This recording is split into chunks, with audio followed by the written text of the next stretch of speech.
Hello दोस्तों, आप सभी का फिर से एक बार स्वागत है हमारे इस नए वीडियो में।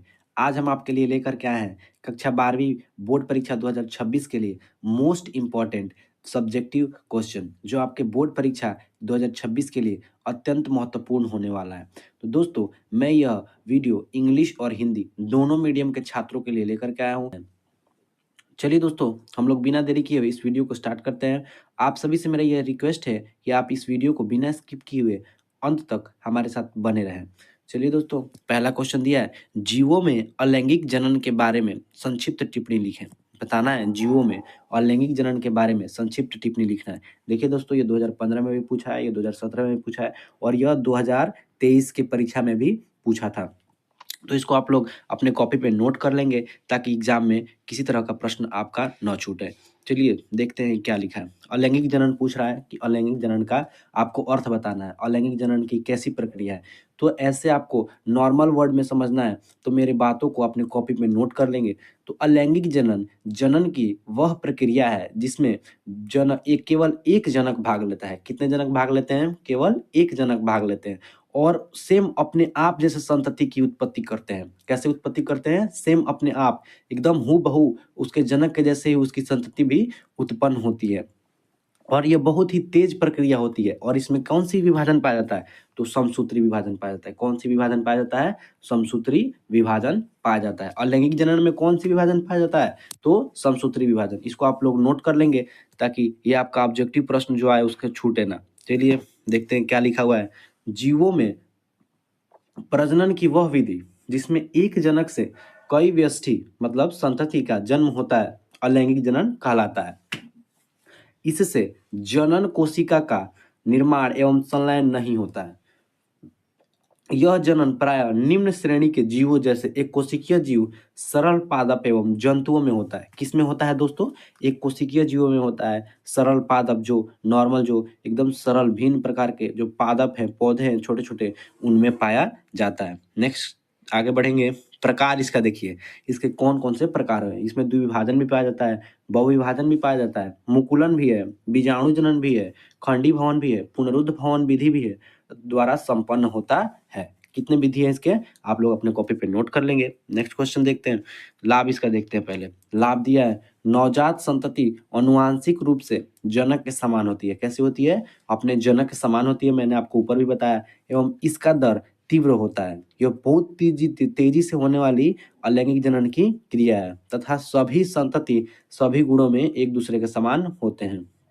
ये इंग्लिश मीडियम वाले जो छात्र हैं वो स्क्रीनशॉट ले लेंगे और अपने कॉपी में नोट करके इसको याद कर लेंगे ताकि एग्जाम में आपका छूटे ना। नेक्स्ट क्वेश्चन देखते हैं 2 नंबर।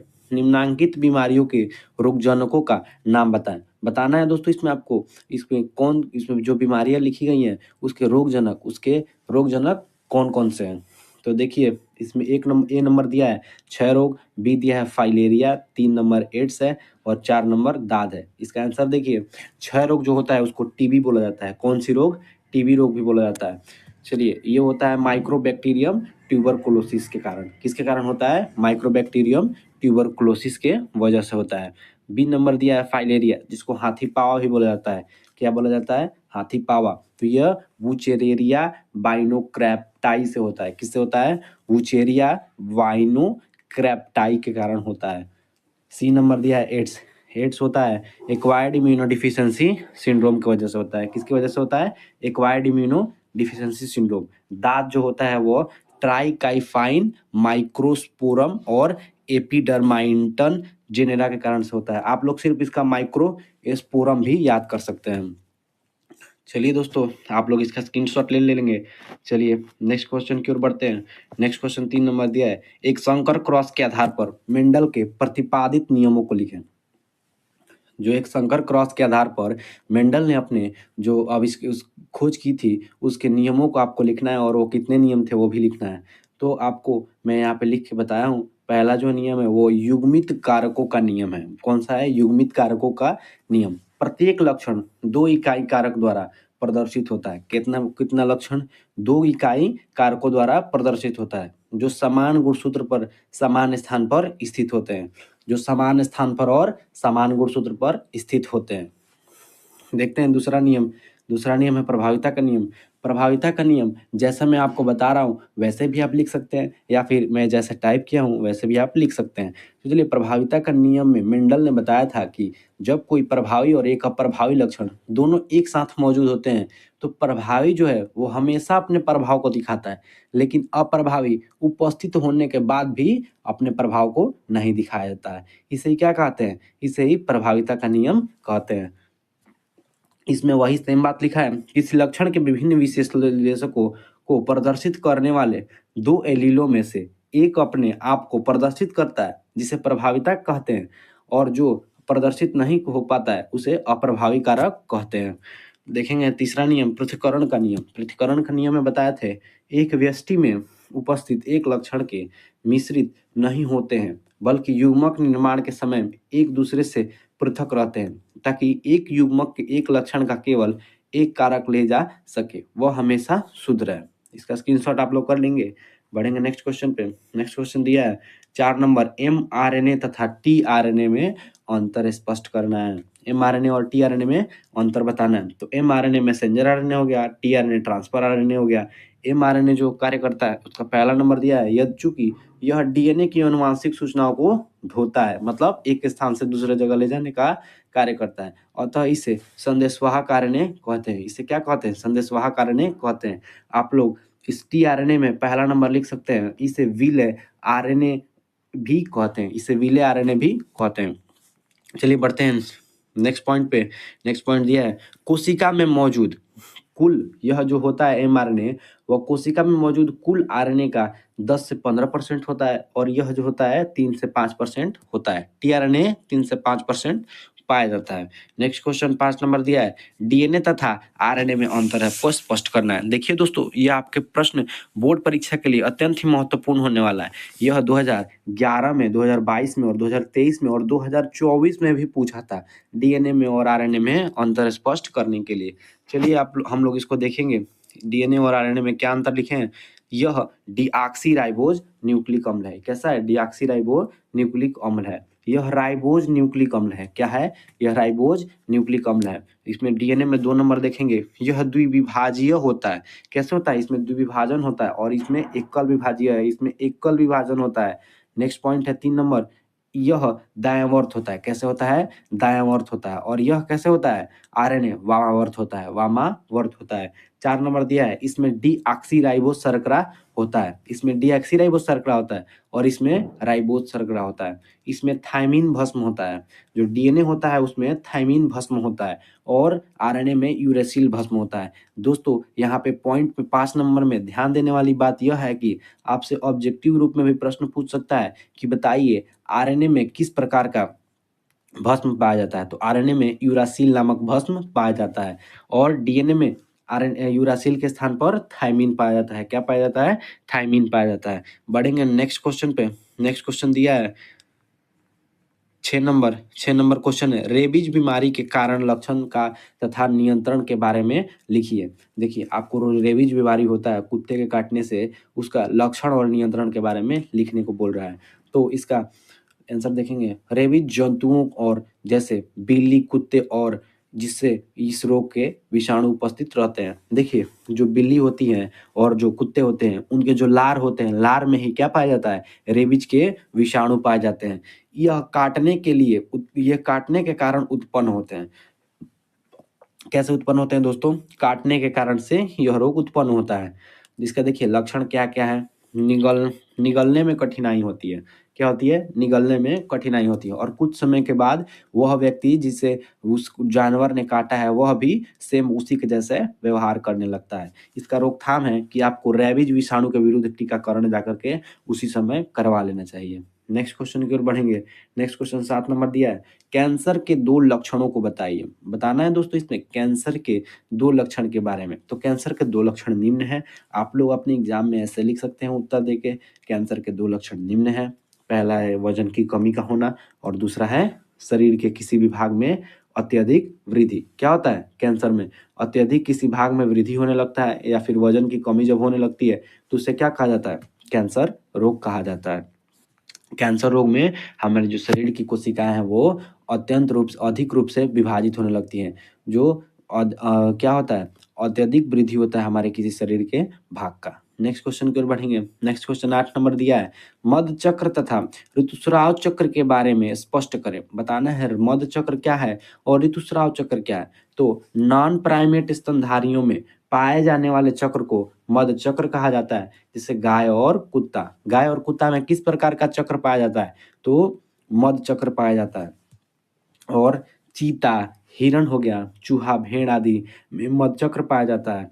और इस प्रकार के चक्र में जब प्राइमेट में पाया जाता है, कैसे पाया जाता है देखना है, चक्र जब प्राइमेट में पाया जाता है तब उसे ऋतुस्राव चक्र कहा जाता है। किसे कहा जाता है, ऋतुस्राव चक्र कहा जाता है। जब प्राइमेट में होता है ऋतुस्राव चक्र, जब चक्र कोई पाया जाता है तो उसे क्या कहा जाता है, ऋतुस्राव चक्र। उदाहरण के लिए ऋतुस्राव चक्र मनुष्य, बंदर तथा गोरिल्ला में पाया जाता है। किस में पाया जाता है, मनुष्य में पाया जाता है और गोरिल्ला में और बंदर में पाया जाता है। देखिए 9 नंबर दिया है, जैविक खाद के उपयोगों से होने वाले 2 लाभ को लिखें। बताना है जैविक जो खाद है उसके उपयोग से कौन कौन से 2 लाभ हैं उसको बताना है। जैविक खाद के उपयोग से निम्न 2 लाभ इस प्रकार है। पहला जिसमें लाभ है, यह प्राकृतिक एवं हानि रहित है। क्या है, यह प्राकृतिक होता है और हानि रहित होता है। इससे कोई भी हानि नहीं होती है, यह एकदम शुद्ध होता है। यह मिट्टी के गुणवत्ता को बनाए रखने में मदद करता है। और आप तीसरा नंबर भी यह भी लिख सकते हैं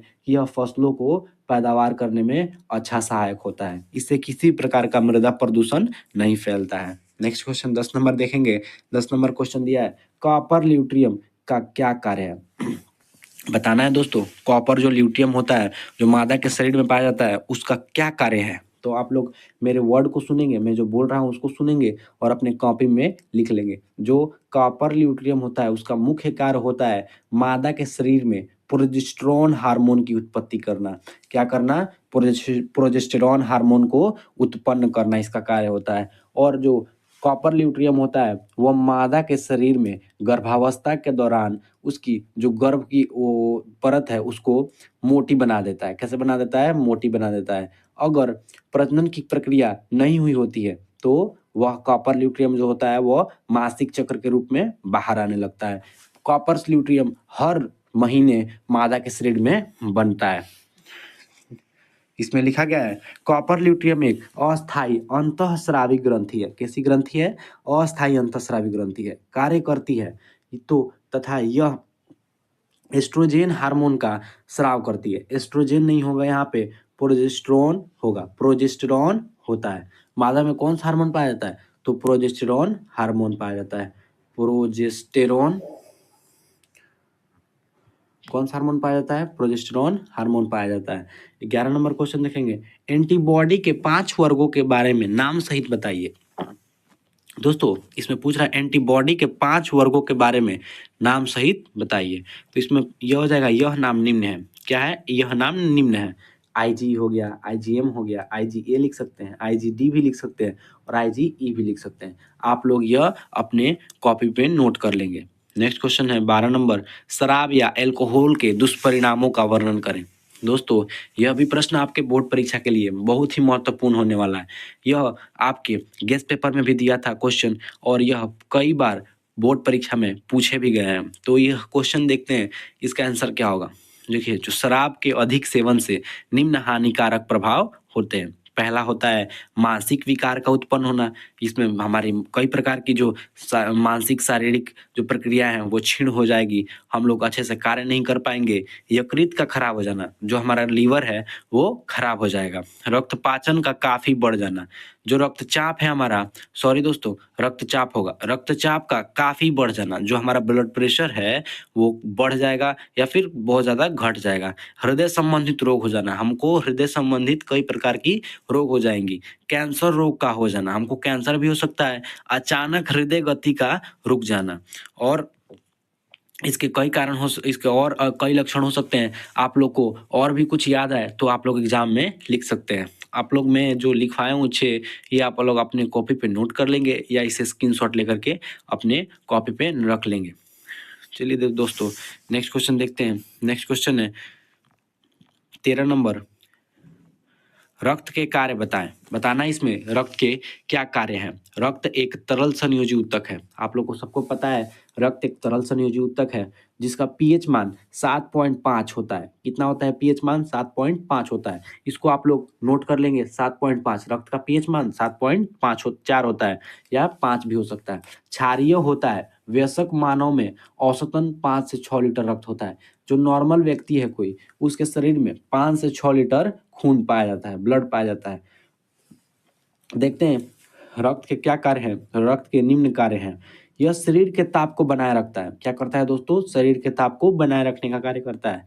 और 2 नंबर पॉइंट में लिखा गया है, रक्त में पाए जाने वाले आरबीसी में, रक्त जो हमारा होता है वो आरबीसी में जो ऑक्सीजन होता है उसको लेकर के पूरे हमारे बॉडी तक को फैलाता है और उससे जो हानिकारक कार्बन डाइऑक्साइड गैस है उसको लेकर के हमारे शरीर से बाहर त्याग देता है। रक्त में पाए जाने वाले डब्ल्यूबीसी शरीर को रोग का संक्रमण से बचाते हैं। जो रक्त में हमारा पाया जाता है डब्ल्यूबीसी, वो क्या करता है? रोगों के संक्रमण से बचाता है। नेक्स्ट क्वेश्चन देखेंगे, एमआरएनए एवं टीआरएनए में अंतर स्पष्ट करना है। एमआरएनए और टीआरएनए में अंतर स्पष्ट करना है। तो ये हम लोग ऊपर भी देख चुके हैं। यह प्रश्न 2 बार टाइप हो गया है। तो जो चलिए दोस्तों, मैं आपको ऐसे एक और प्रश्न है जो आपके बोर्ड परीक्षा के लिए अत्यंत ही महत्वपूर्ण होने वाला है, मैं वो आपको लिखवा देता हूँ। आप कहीं ना कहीं से उसका आंसर ढूंढ करके खुद से याद कर लेंगे। चलिए 15 नंबर में क्वेश्चन आपको बताता हूँ। 15 नंबर क्वेश्चन है कि 15 नंबर क्वेश्चन है कि मुकुलन किसे कहते हैं? मुकुलन मुकुलन किसे कहते हैं? 15 नंबर आप क्वेश्चन याद कर लेंगे कहीं ना कहीं से देख करके कि मुकुलन किसे कहते हैं। और एक और क्वेश्चन आप लोग लिख लीजिए 16 नंबर क्वेश्चन है, डार्विन के सिद्धांतों को लिखे। डार्विन ने जो खोज किया था, डार्विन के सिद्धांत को लिखे। डार्विन के सिद्धांत को लिखना है। चलिए दोस्तों, आप सभी का बहुत बहुत धन्यवाद हमारे इस वीडियो को देखने के लिए। आपके लिए हम और इससे अच्छे अच्छे वीडियो लाने का कोशिश करेंगे। आप लोग को मैं इस वीडियो में जितने भी क्वेश्चन को बताया हूँ वो सब आपके बोर्ड परीक्षा के लिए बहुत ही महत्वपूर्ण होने वाला है। तो दोस्तों, आप सभी इस वीडियो को अंत तक देखें और हमको सब्सक्राइब करें और बेल आइकन को दबाना ना भूलें।